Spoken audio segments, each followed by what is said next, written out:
Madam আপনার gas. হ্যাঁ, ওখানেই রেখে দিন। ঠিক আছে ম্যাডাম।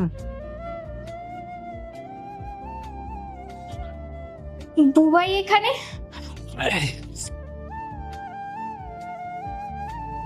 কত হয়েছে? ম্যাডাম 900 টাকা। দাঁড়ান, দিচ্ছি। এই নিন। ধন্যবাদ ম্যাডাম। শুনুন, আপনাকে মনে হচ্ছে কোথাও দেখেছি। আপনি কি পাশের পাড়াতেই থাকেন? হ্যাঁ, কিন্তু আপনি জানলেন কিভাবে? আসলে আপনার স্ত্রী কোয়েল, ওর ফ্রেন্ড আমি। ও, আপনি ওর বন্ধু ছিলেন? হ্যাঁ, কিন্তু আপনাকে একটা কথা জিজ্ঞাসা করব, যদি কিছু না মনে করেন। আপনার তো অনেক ফ্যাক্টরি ছিল, আর আপনি এখন এই গ্যাস ডেলিভারির কাজ করছেন। আমার কোম্পানিতে এবং ফ্যাক্টরিতে আগুন লেগে যায়, আর তারপরে আমার পাশে কেউ দাঁড়ায়নি, আর এরপরে যা হাতের সামনে কাজ পেয়েছি তাই করছি। আচ্ছা ঠিক আছে ম্যাডাম, আমি আসছি। আরও অনেক জায়গায় আমার গ্যাস দিতে হবে। মিনিট, আপনাকে খুব চিন্তিত লাগছে।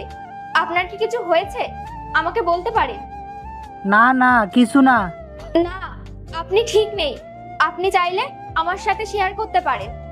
কি আর বলবো ম্যাডাম, আমার এই দশা আমার নিজের জন্য, আমার নিজের ভুলের জন্যই।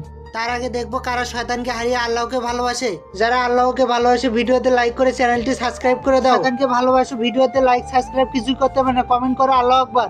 ভুল মানে? আমি আমার বউকে ডিভোর্স দিয়ে অন্য একজনকে বিয়ে করেছিলাম। কি? কিন্তু কেন? আপনার বউ কি আপনাকে ভালোবাসতো না? না না, ও তো আমারে অনেক ভালোবাসতো।